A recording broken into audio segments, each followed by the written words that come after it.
Partners Advocacy, ang Uno International Corporation, na kaisa natin sa pagsulong ng entrepreneurship sa bansa. MLM multi-level marketing or network marketing is actually a channel of distributions of products and services through word of mouth and I would say through people as our distributors. Unlike the traditional business, which is gumagamit sila ng tri-media, TV, radio, newspapers, or even celebrities. So yung expenses, because of using this tri-media, yun naman yung binibigay namin as rewards sa mga distributors na nagmamarket ng mga products ng Uno. Ang advantages ng Uno over traditional businesses, unang-una yung capital, medyo mas maliit siya. And of course, compared to traditional businesses, wala tayong tinatawag dito ng mga overhead expenses such as franchising fee, rental, or utilities, or even compensation or salaries sa mga employees. Not to mention, yung potential ng income is mas malaki, lalong-lalo na doon sa mga talagang hardworking. Kasi yung overhead expenses na supposedly binabayaran nila sa rental, sa franchising fee, is nawawala na yon.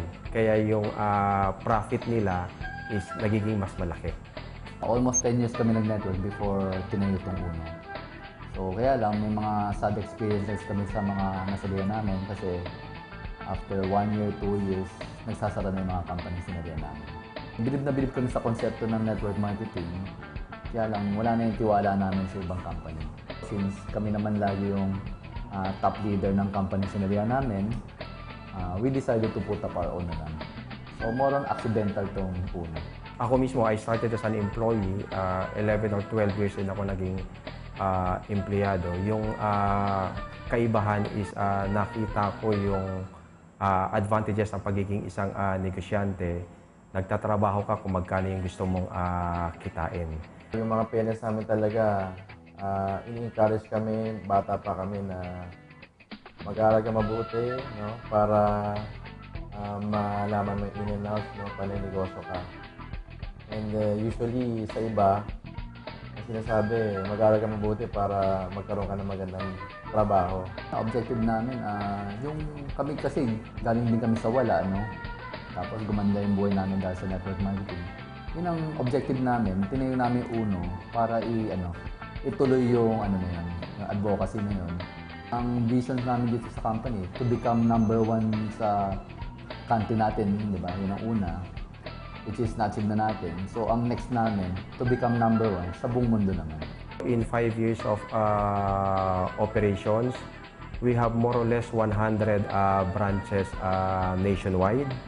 We also have international branches such as in Hong Kong and in Macau. And yung maganda rito, very soon we will be opening up in Indonesia, also in areas of Kingdom of Saudi Arabia and USA. And not to mention, we also have created 500 or more than 500 distributors who are already millionaires on their own. And sa product lines naman, we started 5 years ago with only 3 products. Right now, we have almost 40 products. And parami pa ng parami. May mga challenges sa lahat naman ng businesses, no? So, may tinatawag tayong mga bad eggs sa company o sa marketing, which is yung usually nagmi-misrepresent. Okay, ito na nga yung marketing plan namin, ginagawa nilang mga shortcuts para mas mabilis yung transaction. Pero in a way, nakakadamage ang company pag may mga nagreklamo. Karamihan sa amin, mga estudyante, no? So, yung iba, maganda yung ginagawa nila kasi imbis na tumambay, imbis na magbisyo or drugs or mag-uminom lang ng buong hapon, at least, productive sila dahil ginagawa nila Uno. Pero meron naman iba na sinashortcut na naman, sasabihin sa mga estudyante na wag na mag-enroll, yung enrollment fee, i-join mo na ng Uno at mag-focus na sa Uno. Which is talagang hindi namin pinapayagan yun kasi yung long-term effect nun, magagalit yung mga social community, parents, religious group, kasi hindi namin tinotolerate. Actually, may mga award kami na pag tumaas yung grades mo, at kumita ka dito, may mga awards ka matatanggap. Yung future plans namin na syempre, improve lahat from products. Hindi kami titigil hanggat hindi makompleto yung lineup niya na halos lahat ng basic commodities sa bahay magkakaroon kami. Tapos pangalawa, yung mga office natin, syempre palalaki natin lahat yan halos kasi hindi na nga magkasya from head offices hanggang sa mga business centers namin nationwide at worldwide. Tapos, yun nga, yung nakaraan lang, na-certified tayo na ISO certified kasi gusto natin yung company natin, yung management globally standard. At marami pa. Tapos next na namin, ma-awardan na sa super brands or trusted brand. Regarding Manny Pacquiao, he started as a distributor. Distributor siya, no? Ng Uno mismo, nakita niya yung ganda ng negosyo ng Uno mismo. And then right after that, we requested for a meeting with him. And during that meeting, we find out that we have the same passion. Yung passion na tumulong sa kapwa Pilipino, sa mga kababayan natin na mabigyan ng magandang negosyo. Hindi lang niya mismo tinutulungan yung negosyo ng Uno, kung hindi ikinakampaign niya pa yung Uno sa lahat ng mga kababayan natin sa buong mundo. Yung maganda rito sa Uno is ang ibinibigay sa iyo hindi employment, ang in-offer sa iyo is actually a business. Wala kang boss dito, gigising ka kung anong oras gusto mong gumising, pupunta ka kung saan gusto mong pumunta, kakausapin mo kung sino gusto mong kausapin, kikilos ka kung magkano yung gusto mong kitain.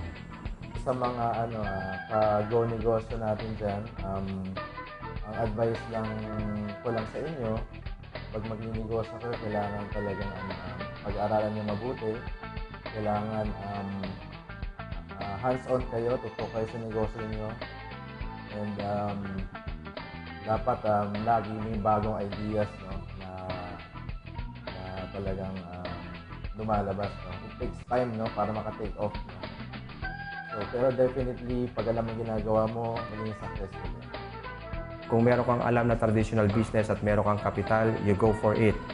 Pero kung wala kang kapital and yet gusto mong maging financially stable, nyo yung negosyo ng Uno, dito sa negosyo na to, ang puhunan mo lang yung sipag, yung tiyaga mo, yung determinasyon mo, at yung pangarap mo na maabot yun. Dito sa Uno, lahat ng pangarap mo, walang imposible.